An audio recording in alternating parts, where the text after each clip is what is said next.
गृहस्थ जीवन और उसके सुख जो तेरी रेखाओं में है ना, वो सदैव सदैव के लिए मिट जाएंगी।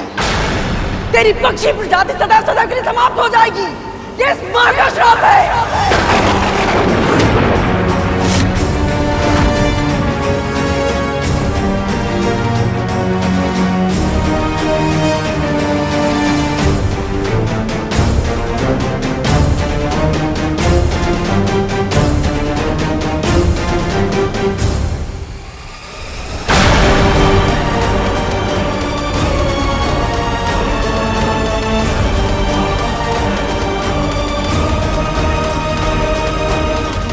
तेरी पक्षी प्रजाति सदैव सदैव के लिए समाप्त हो जाएगी। ये इस मां का श्राप है।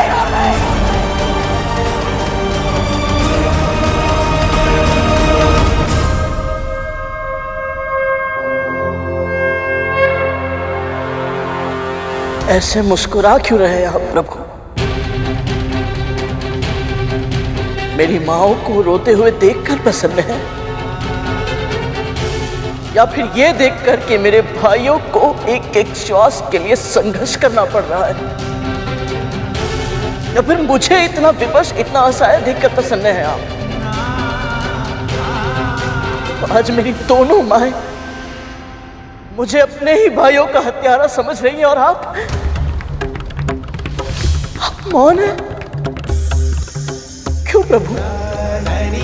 आपकी बनाई इस धरती पर, आपके द्वारा संचालित संसार में जो कुछ हो रहा है उसे देखकर शांत कैसे रह सकते हैं आप?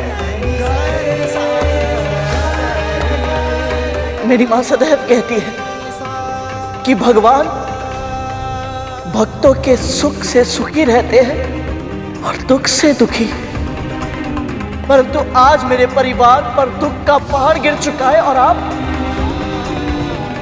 अब सुख में लीन है। क्यों आपकी तपस्या, आपका ध्यान भंग नहीं हो रहा? क्यों आप हमारी पीड़ा को नहीं समझ रहे प्रभु? क्यों आपको हमारा दुख दिखाई नहीं दे रहा? परंतु आज आपको मेरे सभी प्रश्नों का उत्तर देना ही होगा। आज आप मौन नहीं रह सकते।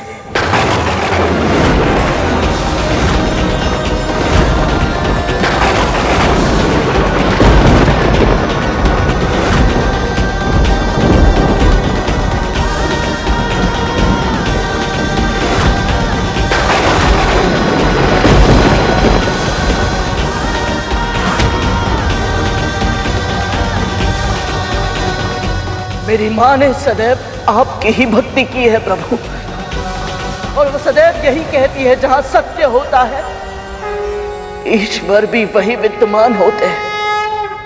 इसलिए आज आपको मेरे सत्य को उजागर करने आना ही होगा प्रभु, आना ही होगा आपको।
गरुड़,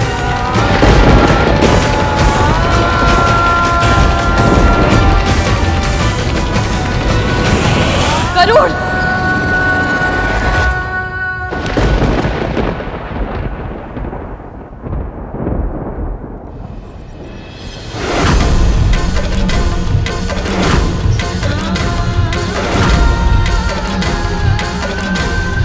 कर रहा है तू?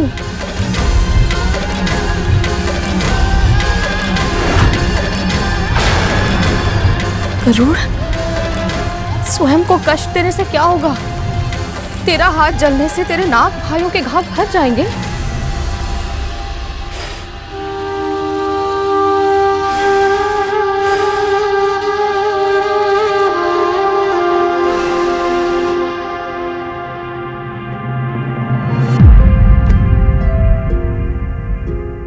बड़ी माँ ने मुझे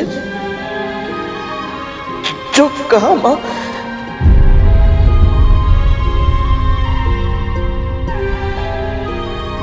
चुप हो जा पुत्र, चुप हो जा।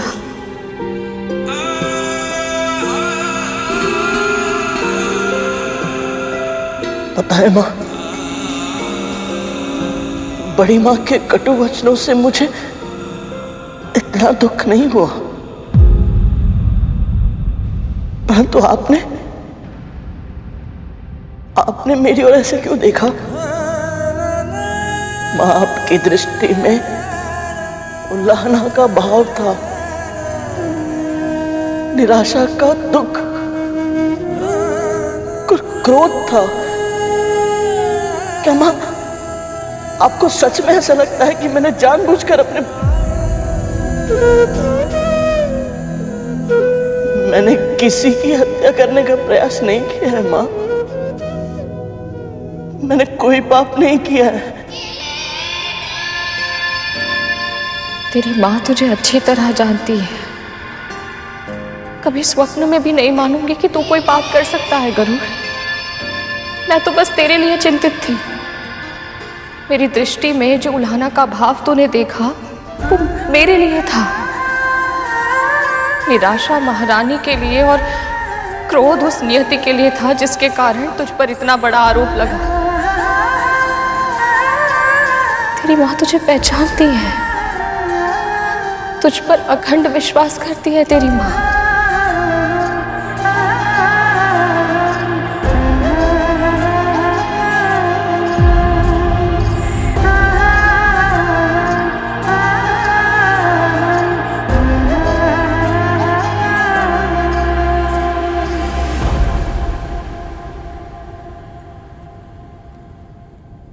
आप ऐसा नहीं कर सकते प्रभु। जानती हूं मैं, वरदान देने से पहले आप सदैव अपने भक्तों की परीक्षा लेते हैं ताकि उस प्रक्रिया के माध्यम से हम स्वयं को आपके आशीर्वाद योग्य बना पाए। पर एक मां की इतनी बड़ी परीक्षा तो आप भी नहीं ले सकते। यह अधिकार आपको भी नहीं है नारायण।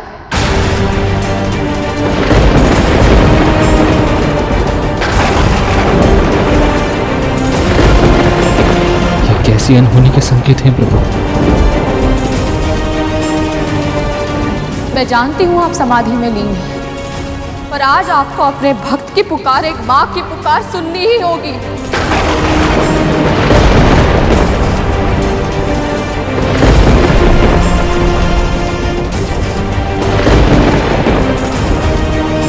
मैंने और मेरे पुत्र ने मन से, वचन से, कर्म से कभी किसी का अहित नहीं किया, और इसका साक्षी और कोई हो ना हो, आप स्वयं है नारायण। फिर भी आज मेरे पुत्र के मस्तक पर जीव हत्या का कलंक लग रहा है। एक दुखी मां ने क्रोध में आकर उसे ऐसा भयानक श्राप दे दिया जिससे उसका पूरा जीवन प्रभावित हो जाएगा। जीवन जीने का, अपने वंश को बढ़ाने का अधिकार सभी प्राणियों को सहज प्राप्त है प्रभु, पर मेरे पुत्र और उस दुखी मां के पुत्रों का यह अधिकार नियति छीन रही है, और आप समाधि में बैठकर ये सब होते हुए बस देख रहे हैं। नहीं प्रभु, ये अन्याय नहीं होने दे सकते आप। आपको सत्य का साथ देना ही होगा।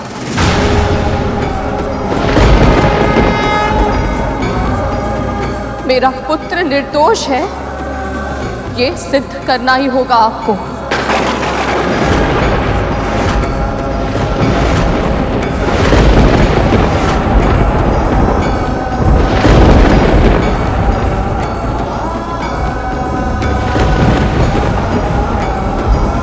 आप ही ने माँ को सबसे अलग बनाया है ना प्रभु।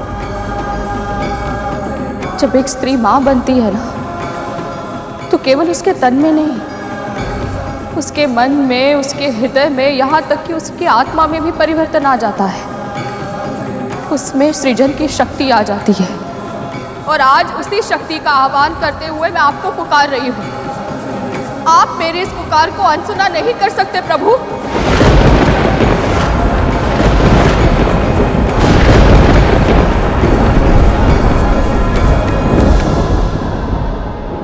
जब किसी बालक को चोट लगती है ना, तो उसके मुंह से सबसे पहले जो शब्द निकलता है वो माँ होता है, क्योंकि उसे पूरा विश्वास है यदि उसकी माँ उसके साथ है, वो उसके लिए प्रार्थना करती है, तो कोई संकट उसे छू भी नहीं पाएगा। आज यदि आपने मेरी विनती को अनसुना कर दिया ना प्रभु, तो सभी बालकों का अपनी माँ से विश्वास उठ जाएगा। और यदि ऐसा हुआ तो भक्तों का अपने भगवान के ऊपर विश्वास कैसे बचेगा नारायण? आपकी सृष्टि का आधार ही डगमगा जाएगा। आज एक भक्त को अपनी भक्ति पर शंका हो रही है। यदि आज आपने इस भक्त की पुकार नहीं सुनी, तो समस्त संसार का भक्ति से विश्वास उठ जाएगा प्रभु।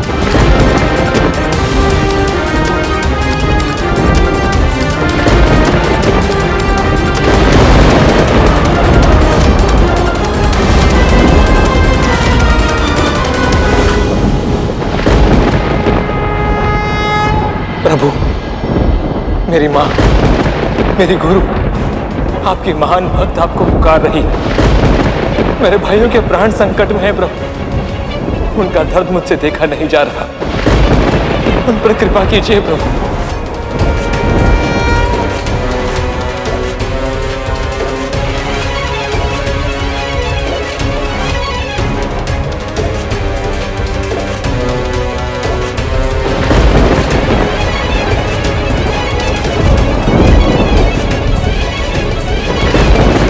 अब तो कृपा कीजिए प्रभु।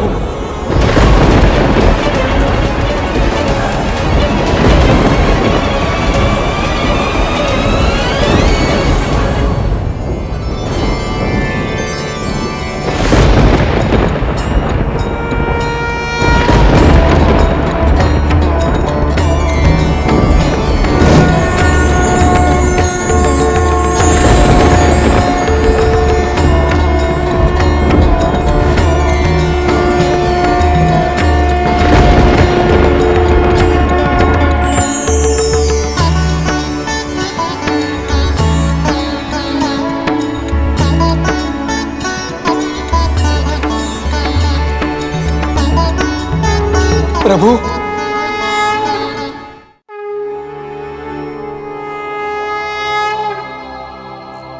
शेषनाग, मैं तुम्हारी श्रद्धा और धैर्य से बहुत प्रसन्न हूं। कहो, क्या वरदान चाहिए? आपके मुख से मेरा नाम सुन के ही मैं धन्य हो गया प्रभु। मैं बस इतना चाहता हूं कि सदैव आपकी सेवा कर पाऊं, आपके निकट रह पाऊं। इससे अधिक और कुछ नहीं चाहता प्रभु। शेषनाग, इस संसार का एक अद्भुत नियम है, जिसे कुछ नहीं चाहिए उसे ही सब कुछ मिलता है। वैसे मेरी तुम्हारे साथ पहचान अधिक समय से नहीं, किंतु जब से लक्ष्मी मुझे छोड़कर गई, तब से तुम मेरे साथ हो। एक भाई की भांति तुमने मेरा ध्यान रखा है। इसलिए जब जब मानव कल्याण के लिए मुझे संसार में अवतरित होना होगा, तब तब किसी न किसी रूप में तुम सदैव मेरे साथ रहोगे। और जब जब मैं वैकुंठ में रहूंगा, तब तुम मेरी शैया बनोगे। अपने भाई की गोद में विश्राम करके मुझे रक्षा और शांति का आभास होगा। और तब मैं सृष्टि का संचालन और भी आसानी से कर पाऊंगा, यदि ये आपको स्वीकार हो तो। प्रभु, जिसकी कल्पना भी न की थी, आपने वो आशीर्वाद दिया है मुझे जो संसार को सुख देते। यदि मैं उन्हें तनिक भी सुख और विश्राम दे पाऊं, तो इससे बड़ा सौभाग्य क्या होगा मेरे लिए।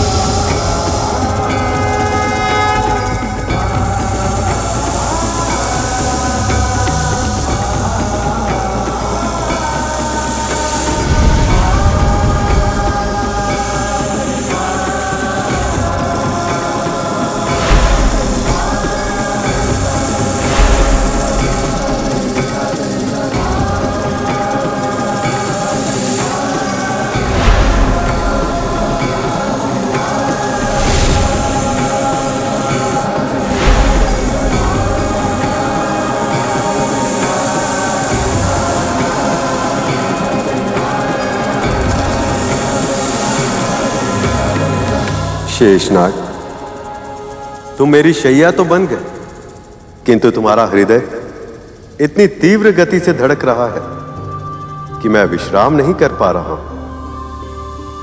बताओ, तुम्हारा हृदय इतना विचलित क्यों है?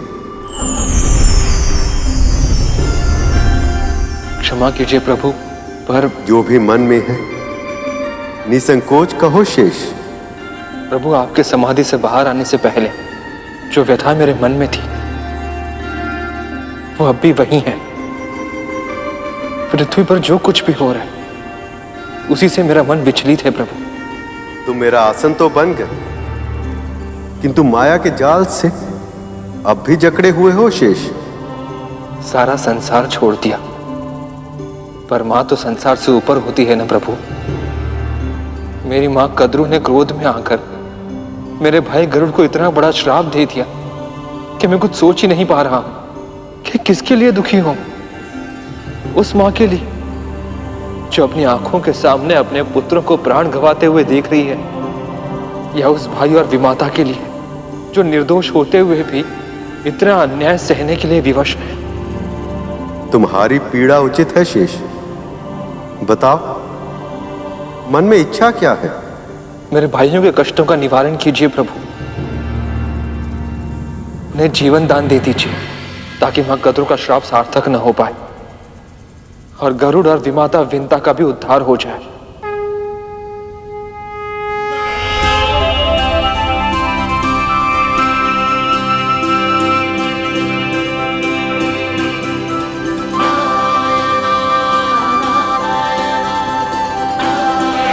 आज आपको भक्तों की सहायता करने आना ही होगा प्रभु, अन्यथा मैं कभी आपकी पूजा नहीं करूंगी। आप पर से मेरी आस्था खत्म हो जाएगी। प्रभु, आपको आना ही होगा, आना ही होगा आपको।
देवी विंता, आपने सही कहा था। सृजन की शक्ति होने के कारण इस सृष्टि में एक मां का स्थान ईश्वर से भी ऊंचा होता है। जब एक मां पुकारती है तो ईश्वर को भी आना पड़ता है।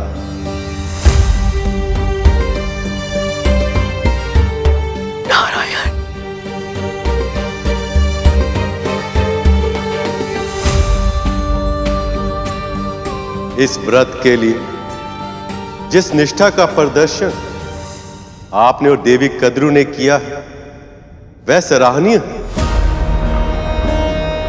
और आप दोनों ने मुझे भोग देकर अपने इस व्रत को संपूर्ण नहीं किया और इसीलिए अब तक मैं आपको दर्शन नहीं दे पा रहा था।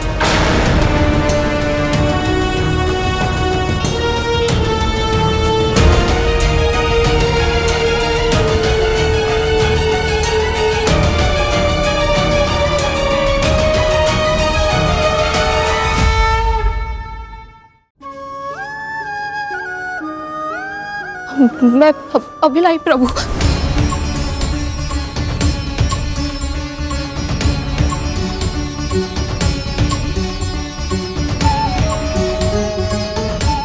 लीजिए प्रभु।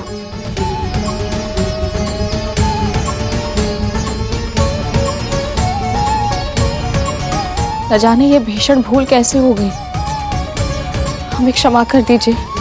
ममता के आवेग में हुई भूल नहीं कहलाती। मैं तो वैसे ही प्रेम का भूखा हूं, जिस प्रेम और अधिकार से आपने और आपके पुत्र ने अपने मन की बातें मुझसे कही हैं। मेरा मन तो उसी से भर आया है। देवी कद्रू, आप दोनों का व्रत सफल हुआ। अब आपको इसका फल मिलेगा। आपकी इच्छा अवश्य पूरी होगी। उठिए, आंखें खोलिए कद्रूनंद, आंखें खोलिए कद्रूनंद, आंखें खोलिए कद्रूनंद, आंखें खोलिए कद्रूनंद।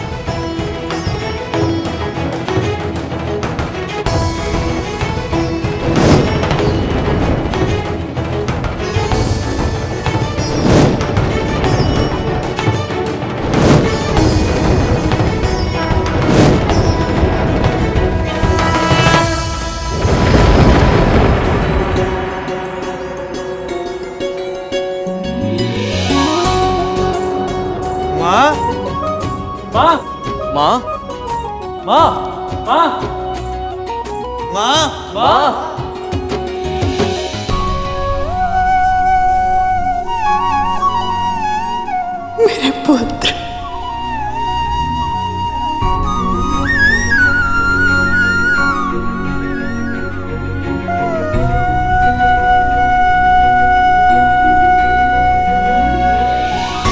प्रभु, इस व्रत को सफल बनाने के लिए गरुड़ ने जो प्रयास किए हैं, उनके प्रभाव से इसका प्रायश्चित पूरा हुआ। वैसे भी सभी नाग जीवित हैं, इसलिए जीव हत्या ना होने के कारण देवी कद्रू का श्राप भी फलीभूत नहीं होगा। जिसके जीवन के लक्ष्य बड़े हों, उसके मार्ग में समस्याएं भी अधिक आती हैं। तैयार हो जाओ गरुड़, अब तुम्हारे मार्ग में शीघ्र ही अनेक बाधा विघ्न आएंगे, अनेक परीक्षाएं होंगी, पर स्मरण रहे, स्वर्ण अग्नि में तपकर ही कुंदन बनता है।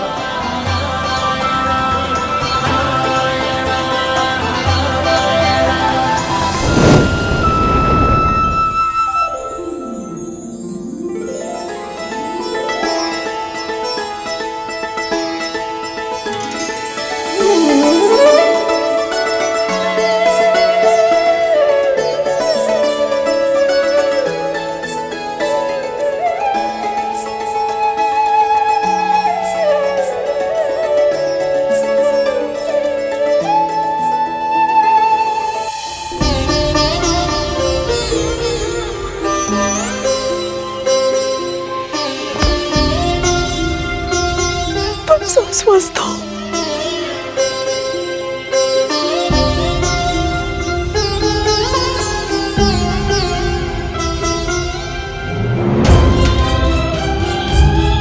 आज के बाद कोई भी आपदा या विपदा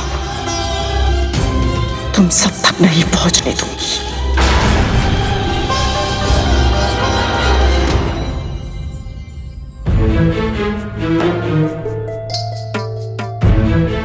दीर्घायु।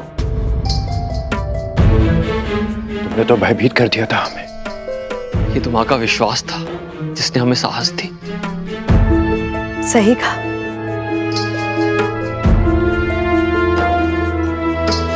कदरू, जितना कठिन तुम्हारा व्रत था उतनी ही निष्ठा से निभाया तुमने।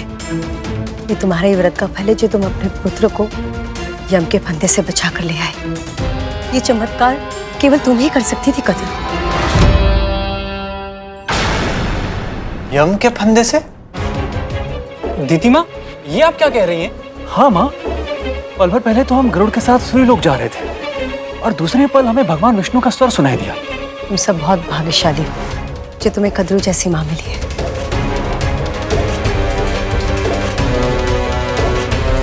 इसकी प्रार्थनाओं के कारण आज तुम सब जीवित हो, वरना वो विंता और गरुड़, उसके कारण तो तुम सब लगभग मर ही चुके थे।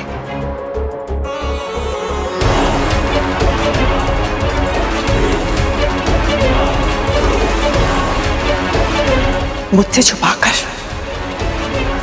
तुम सब उस गरुड़ के साथ चले गए थे। सूर्य लोक के स्थान पर मृत्यु लोक पहुंच गए थे तुम सब।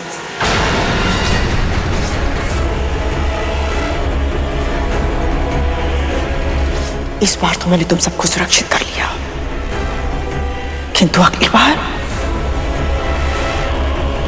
ऐसा कुछ मत करना। अब ऐसा नहीं होगा माँ। हाँ माँ, हम आपकी आज्ञा के बिना कहीं नहीं जाएंगे माँ।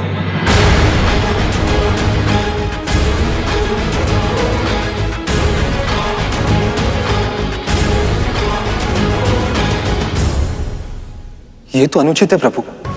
कद्रू माँ भी जानती हैं कि विंता माँ और गरुड़ के बिना नाग भाइयों का जीवित रहना असंभव था। फिर भी उनके स्वभाव में कृतज्ञता है, कृतज्ञता नहीं।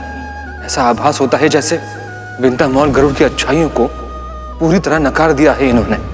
और दूसरी ओर विंता माँ और गरुड़ भी विचित्र है। जीवित पुत्री का व्रत को सफल बनाने के लिए कितना कुछ किया है उन्होंने, और ये दोनों उसका श्रेय भी नहीं ले रहे। जानते हो ऐसा क्यों है शेष? क्योंकि कद्रू के मन में अभिमान और स्वार्थ के भाव प्रबल है, जबकि विंता और गरुड़ के मन में भक्ति और परोपकार के भावों की प्रधानता है। जब कोई पाप करता है तो उसे लगता है कि उसे कोई नहीं देख रहा, पर मैं देख रहा होता हूं। इसी तरह पुण्य करते समय भी जब कोई ये सोचे कि कोई उसे देख रहा है या नहीं, तब भी मैं उसे देख रहा होता। विश्वास करो शेष, अपने अपने कर्मों का फल हम सबको भोगना पड़ता है। प्रभु, आपने गरुड़ से कहा था कि उसके जीवन के लक्ष्य बड़े, इसीलिए उसके सामने समस्याएं भी बड़ी आएंगी। किंतु आप किस लक्ष्य की ओर संकेत कर रहे थे? जब से असुरों को गुरु शुक्राचार्य के माध्यम से संजीवनी विद्या प्राप्त हुई है, तब से वह निर्भय हो गए। आपकी महाकठिन तपस्या से मैं प्रसन्न हुआ ऋषि भार्गव। केवल एक ही वरदान चाहिए मुझे, व्रत संजीवनी विद्या। स्वर्ग प्राप्त कर लेने के बाद भी उन्होंने देवताओं को सताना, उनका शोषण करना नहीं छोड़ा। देवता भी उनके भय से छुपने पर विवश हो गए। ऋषि मुनियों की तपस्या में, उनके दैनिक कार्यों में व्यवधान आ रहा है, और श्री लक्ष्मी के समुद्र के भीतर समा जाने के कारण पृथ्वी पर अव्यवस्था फैल गई है। पर अब इस अव्यवस्था को दूर करने का समय आ गया। अब पृथ्वी पर पुनः मुझे संतुलन स्थापित करना होगा, और इसके लिए मित्र और शत्रुओं को साथ लाना होगा। विरोधियों को एक दूसरे की सहायता करने के लिए प्रोत्साहित करना होगा। अब मुझे कुछ ऐसा करना होगा शेष, जो इस संसार ने आज तक ना देखा हो और ना ही सुना हो। मेरी इस योजना में गरुड़ एक बहुत ही महत्वपूर्ण भूमिका निभाएगा, पर ऐसा करना उसके लिए आसान नहीं होगा। प्रभु, ऐसा क्या करने वाले हैं आप? जानता हूं तुम्हारे मन में बहुत सारे प्रश्न हैं शेष। उन सभी के उत्तर तुम्हें सही समय आने पर मिलेंगे। पर अभी मुझे जाना होगा।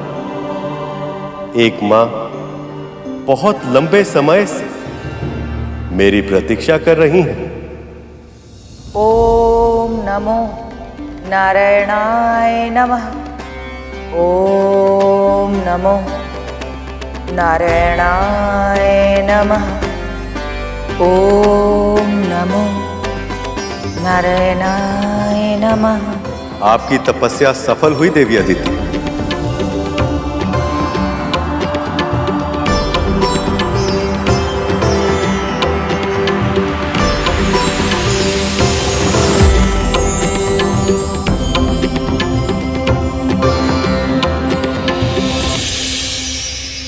देवी अदिति, देवी अदिति, देवी अदिति, देवी अदिति।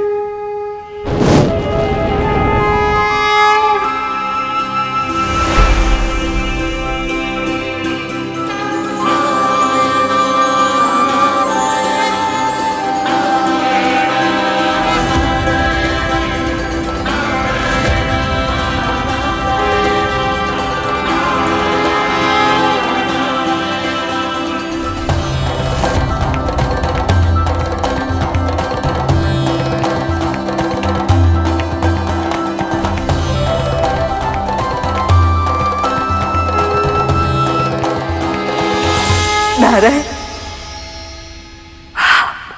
अब इन आंसुओं को पहुंचने का समय आ गया है। आपने ये भीषण तपस्या अपने पुत्रों की प्राण रक्षा के लिए, उन्हें सामर्थ्यवान बनाने के लिए और उनका खोया हुआ सम्मान उन्हें लौटाने के लिए की। पर यह तब तक संभव नहीं जब तक देवी लक्ष्मी वापस लौट नहीं आती।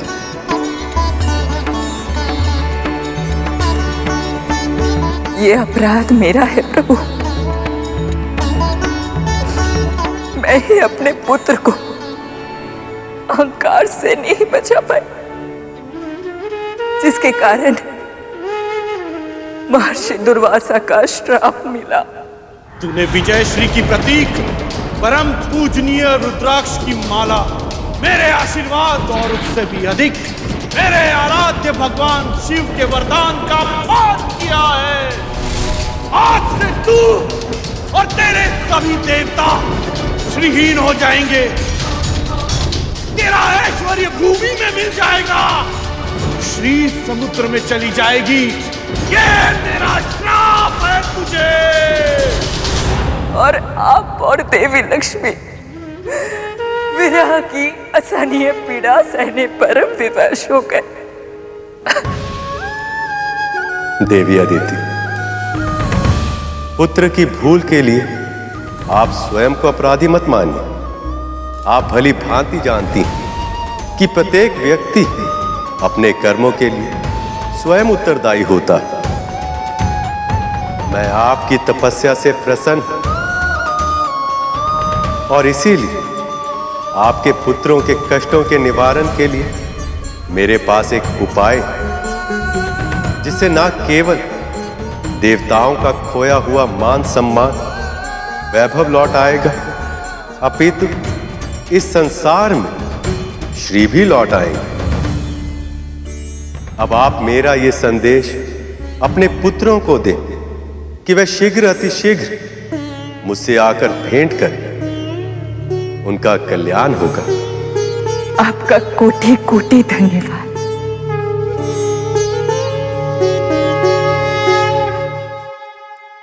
आपके मन में कोई और दुविधा भी है? निसंकोच कहिए देवी। प्रभु, मुझे ऐसा आभास हो रहा है कि मेरी तपस्या के सफल होने का कारण कोई और भी है, कोई ऐसा जो मेरी रक्षा कर रहा था।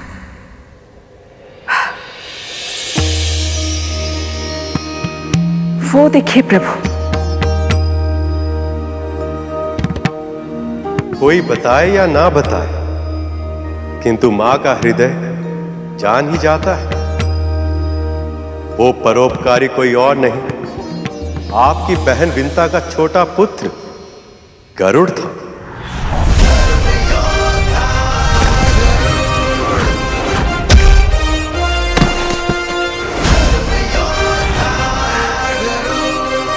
गरुड़? उसने अपने हित का विचार किए बिना असुरों के आक्रमण से आपकी रक्षा की। भविष्य में भी आपके पुत्रों की सफलता के लिए उसका साथ आवश्यक होगा।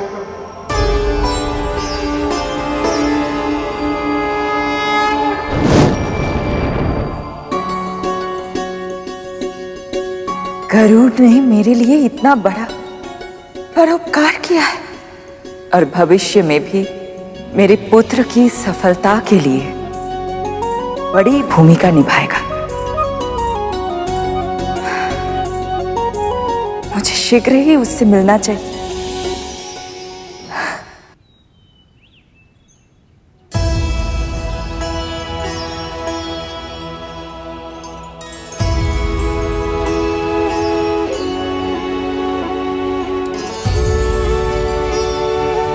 माँ, प्रभु विष्णु ने कहा था अब मेरे मार्ग में अनेक बाधा विघ्न आएंगे, अनेक परीक्षाएं देनी होंगी मुझे। इसका अर्थ क्या हो सकता है माँ? प्रभु विष्णु की लीला तो वो ही जाने। मैं तो बस इतना जानती हूँ, उन्होंने ये भी कहा था कि स्वर्ण अग्नि में तपकर कुंदन बनता है। ये तेरे लिए संकेत है गरुड़, तुझे भी कठिनाइयों की अग्नि में तपकर कुंदन बनना है।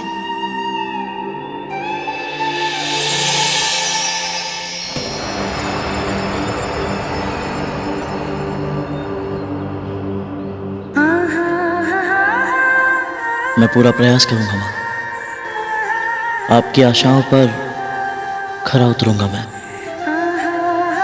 मुझे विश्वास है।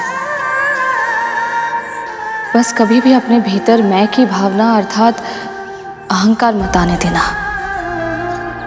सदैव यही मानना कि जो हो रहा है वो करने वाले प्रभु विष्णु ही हैं। तो केवल माध्यम है और कुछ नहीं।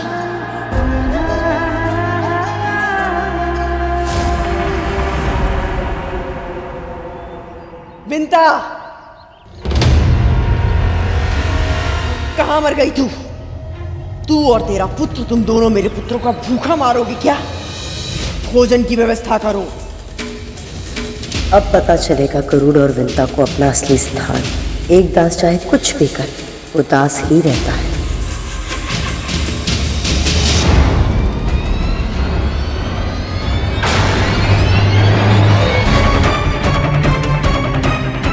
ये क्या, कदरू की इतनी तीखी बातों पर भी इनका कोई असर नहीं हुआ।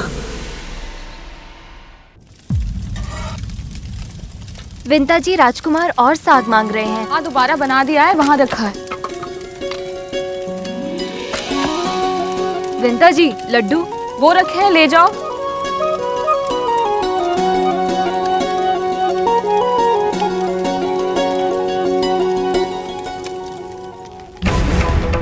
छोटा सा कार्य करने में इतना समय।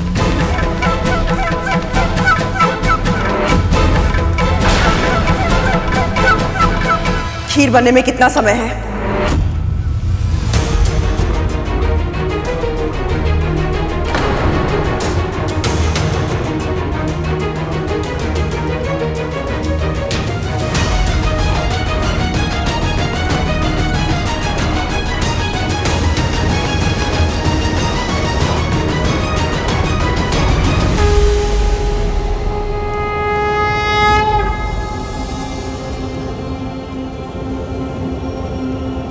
बस तुम्हारी खीर की प्रतीक्षा है विंता।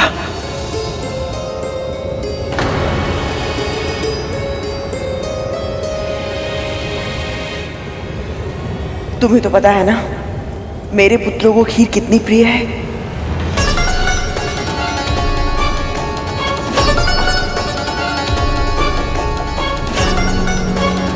कद्रू का तो स्वर ही बदल गया। ऐसा क्या हो गया पल भर में?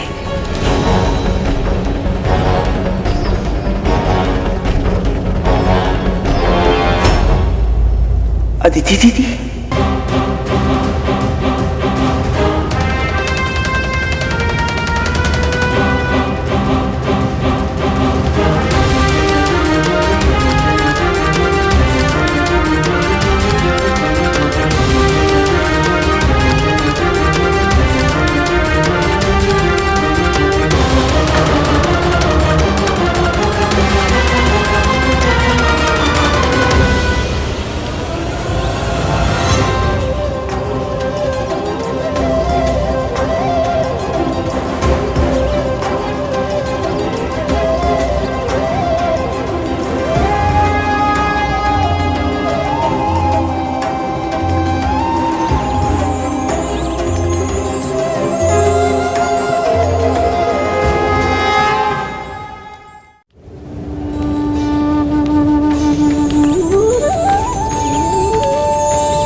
इनके चेहरे की मुस्कुराहट बता रही है कि इनकी तपस्या पूरी हो चुकी है। अन्य असुरों के साथ मैंने भी इन पर आक्रमण किया था। यदि गरुड़ ने इन्हें बता दिया कि मैं यहीं पर हूं तो कहीं ऐसा ना हो कि ये मुझे श्राप देकर भस्म कर दे। नहीं, नहीं, ऐसा नहीं हो सकता।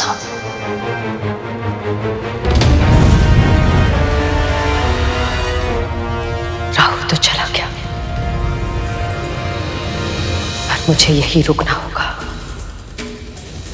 ये जानने के लिए कि इनके आगे की योजना क्या है।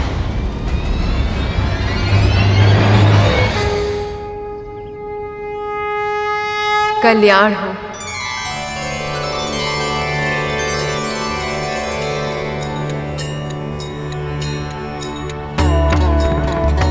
आज मैं बहुत प्रसन्न हूँ दीदी। इतने वर्षों बाद आपसे मिल रही हूँ, और वो भी उस दिन जिस दिन मेरे पुत्रों को स्वयं प्रभु विष्णु ने जीवन का वरदान दिया है। आपकी मुस्कुराहट बता रही है आपकी तपस्या सफल हुई। हाँ विंता, पर तुम्हारे पुत्र गरुड़ की सहायता के बिना ये संभव ही नहीं होता।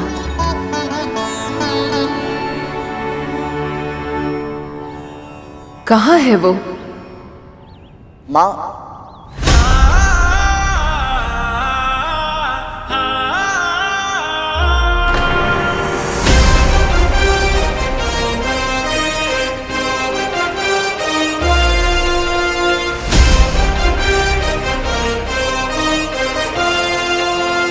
प्रणाम दीदी माँ।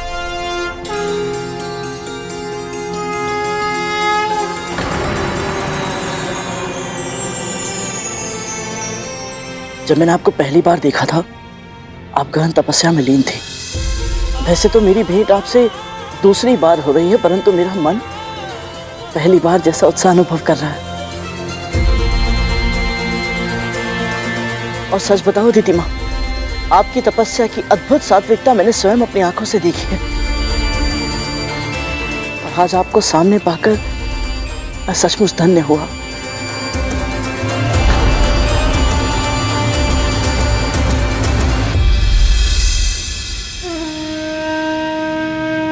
दासत्व का धागा अवश्य कद्रू ने गरुड़ को भी दास बनाया होगा।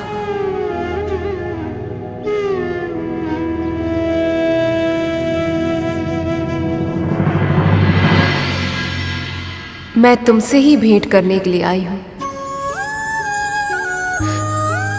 तुम्हारे परोपकार के लिए तुम्हें धन्यवाद देने।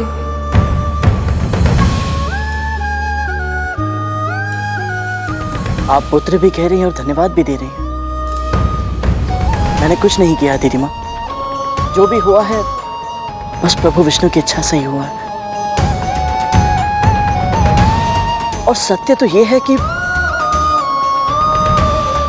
मुझे आपको धन्यवाद कहना चाहिए, क्योंकि आपके दर्शन करने के बाद ही दीदी माँ के माध्यम से मुझे अपनी माँ के दासत्व के बारे में सब कुछ पता चला।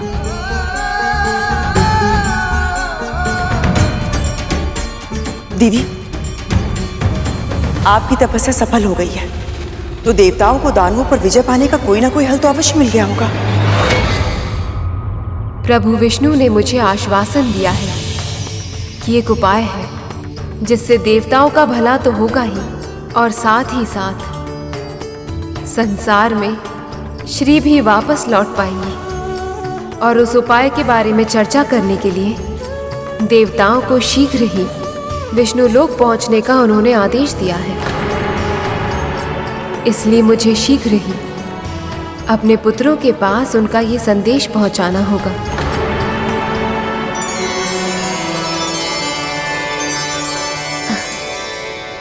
विंता, तुम्हारा पुत्र शक्तिशाली तो है ही, और इसका अनुभव मैं पहले ही कर चुकी हूँ,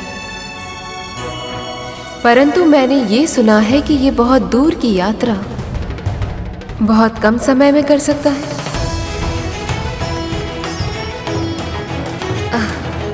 इसलिए यदि तुम्हारी अनुमति हो तो मैं अपने पुत्रों तक पहुंचने के लिए इसे अपने साथ ले जाना चाहती हूँ।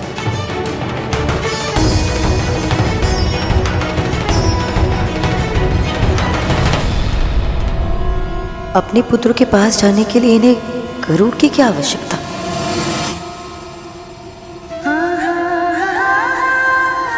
आपकी सेवा करना गरुड़ और मेरे लिए सौभाग्य होगा दीदी। पर क्या?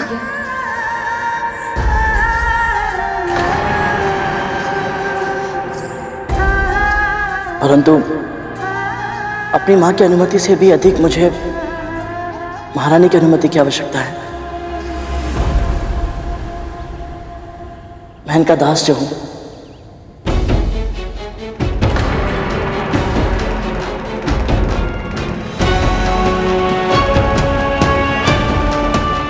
तुम्हारा सेवक यदि कुछ समय के लिए मेरी सहायता करे तो तुम्हें कोई आपत्ति तो नहीं है ना?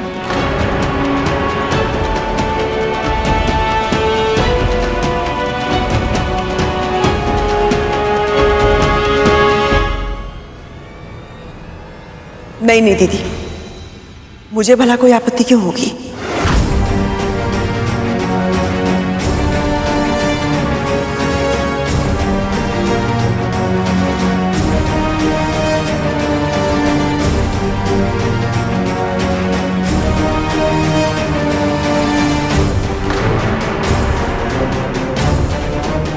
कद्रू, तुम ये ठीक नहीं कर रहे हो।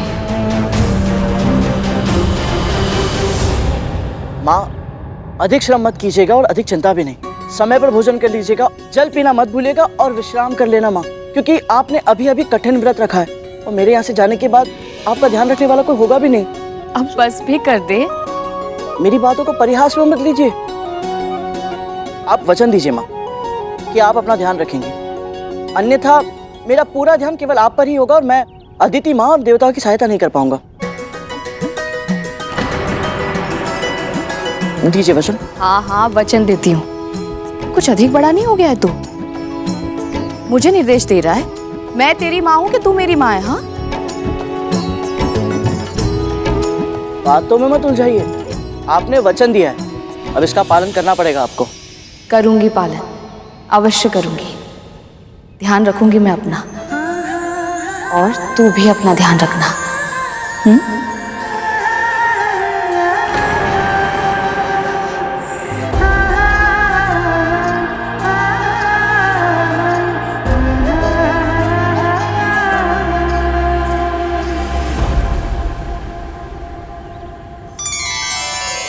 मैंने तुम्हारी जैसी कल्पना की थी तुम वैसे ही हो।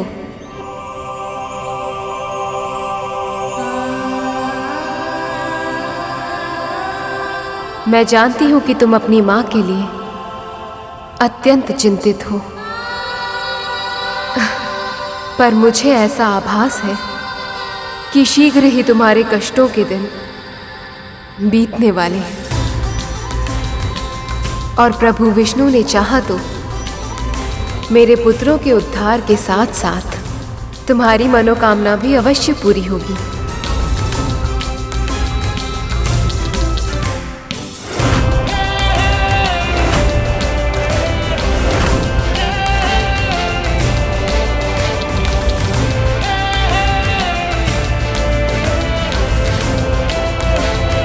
आज्ञा दीजिए मां।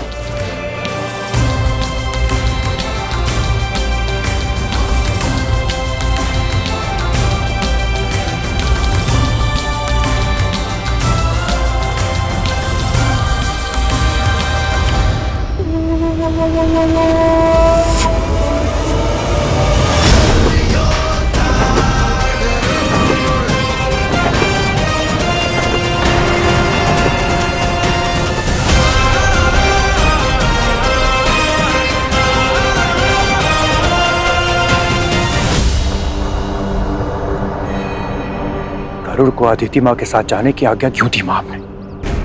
हाँ माँ, अभी तो हमने इसे हमारे भाइयों के साथ हुई दुर्घटना के लिए दंडित भी नहीं किया था, तो फिर? तुम्हें क्या लगता है? मुझे अच्छा लगता है कि वो मेरी बहुत से दूर जाए, किंतु क्या करती मैं? अदिति दीदी का व्यक्तित्व ही कुछ ऐसा है कि मैं चाहकर भी मना नहीं कर पाई उन्हें।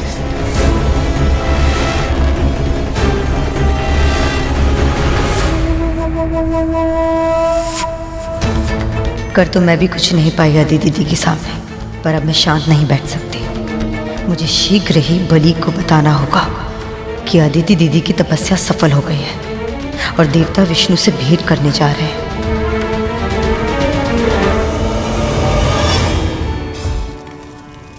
दिन पर दिन मैं निराश होता जा रहा हूं। कब तक हम इस प्रकार छुप छुप के अपना जीवन जीते रहेंगे?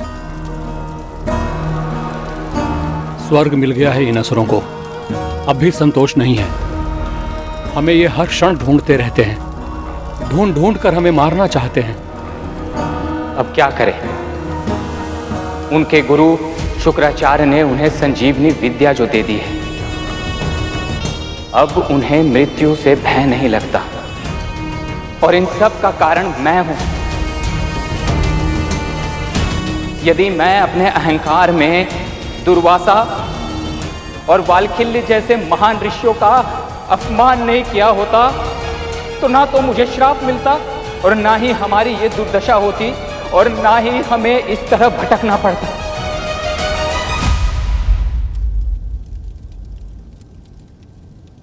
और अब छिपने की व्यवस्था के कारण हम इस संसार से इस तरह कट चुके हैं कि अधिकतर समय तो पता ही नहीं चलता कि आखिर बाहर संसार में हो क्या रहा है।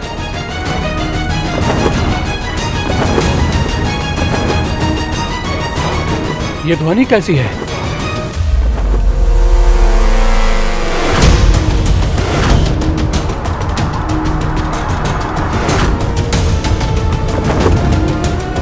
इतनी तीव्र गति किसकी हो सकती है? मेरू पर्वत तो वो स्थान है जहां पर पापी अपना पांव तक नहीं रख सकता। फिर ये कौन मायावी राक्षस आ गया?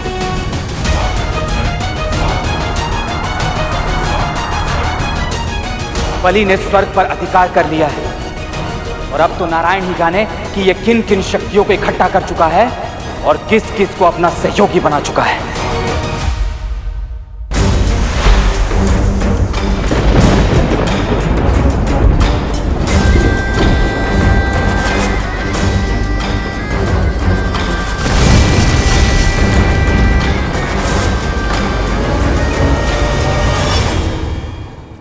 अवश्य ही ये कोई शत्रु है। अगर हम इसे जीवित छोड़ देंगे तो ये हमारे इस गुप्त स्थान के बारे में असुरों को जाके बता देगा। इसका सामना करना होगा, अंत करना होगा इसका।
ठहरो पुत्र।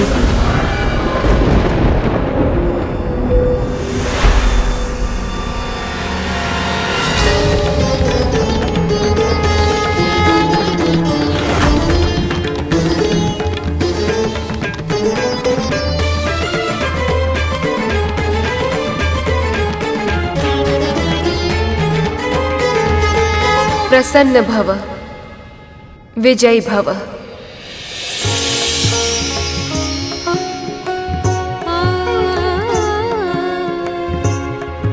मित्र को शत्रु समझने की भूल मत करो पुत्र। प्रतिद्वंदी नहीं है ये, रक्षक है। मेरी रक्षा और मेरी तपस्या की रक्षा इसी ने की है। अन्यथा वज्रांग की पूरी सेना ने तो कोशिश की थी मेरी तपस्या भंग करने की। पूरी असुर सेना पर विजय पाने वाला ये महापराक्रमी योद्धा तुम्हारी विमाता विंता का दूसरा पुत्र है, गरुड़।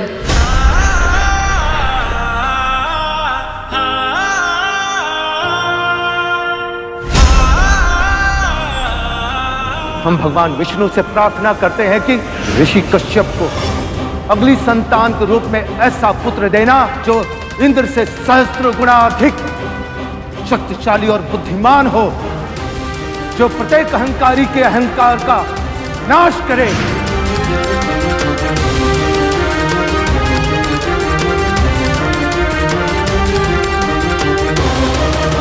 आप सभी को मेरा सादर प्रणाम।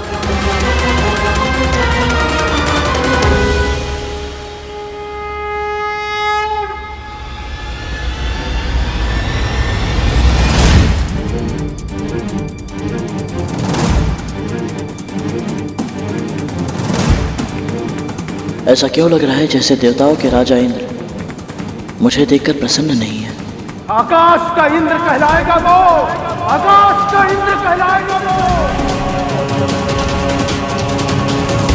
गरुड़, भीतर चलो, मुझे तुम्हारे साथ एक आवश्यक चर्चा करनी है। जी अतिथि माँ।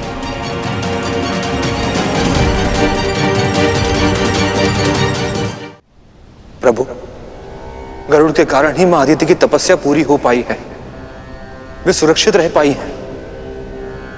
फिर भी देवराज इंद्र गरुड़ को शत्रुता की दृष्टि से क्यों देख रहे हैं? क्योंकि ईर्ष्या की भावना ही विषैली होती है शेष। वो व्यक्ति की बुद्धि को भ्रष्ट कर देती है और मन की अन्य भावनाओं को नष्ट कर देती है। पर ईर्ष्या के जाल में फंसने वाले इंद्र अकेले नहीं, तुम्हारी मां कद्रु भी ऐसी ही। ईर्ष्या के वश में आकर कृतज्ञता की भावना को वो पूरी तरह भूल जाती हैं। पर वो व्यक्ति जो दूसरों के द्वारा किए गए उपकार को सदैव स्मरण रखता है, उसका जीवन के प्रति दृष्टिकोण ही बदल जाता है। वह आसपास की बुराइयों को भूलकर केवल उसे देखता है जो उसके जीवन में शुभ है, अच्छा है। ऐसा गुण रखने वाला व्यक्ति सदैव प्रसन्न और संतुष्ट रहता है, जैसे कि आज देवी विंता है।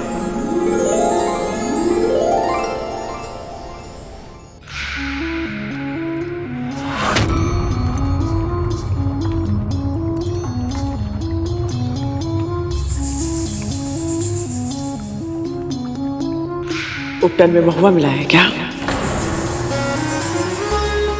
मैं समझी नहीं दीदी। इसके पहले भी तेरा पुत्र कई बार तुझसे दूर जा चुका है, किंतु उसकी अनुपस्थिति में पहली बार तुझे इतना प्रसन्न देख रही हूं मैं। हाँ दीदी, इस बार की तो बात ही कुछ भिन्न है। इस बार मैं गरुड़ के लिए चिंतित नहीं हूँ, प्रसन्न हूँ, क्योंकि अदिति दीदी उसे प्रभु विष्णु का संदेश पहुंचाने के लिए अपने साथ लेकर गई हैं। और आप तो जानती हैं ना, कार्य कितना भी साधारण क्यों ना हो, यदि उसमें प्रभु विष्णु का नाम जुड़ा हो तो वो अपने आप ही महत्वपूर्ण बन जाता है। और यदि अदिति दीदी जैसी सात्विक प्रकृति की स्वामिनी किसी को अपनी सेवा का अवसर दे तो इसके पीछे कोई अच्छी भावना ही छुपी होगी। क्या पता वो मेरे पुत्र को आशीर्वाद देना चाहती हूँ। अभी भी आशीर्वाद की कमी है तेरे पुत्र को? आज तक जो मिले वो पर्याप्त नहीं है क्या? मेरा वो अर्थ नहीं। जा यहाँ से।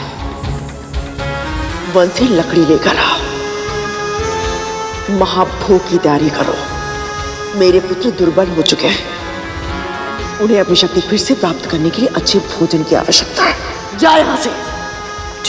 जी।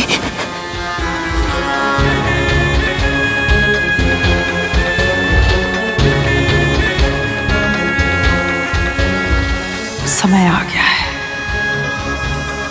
ये संसार मेरे पुत्रों को महत्व दे, उन्हें वो सम्मान दे जिसकी वो योग्य है।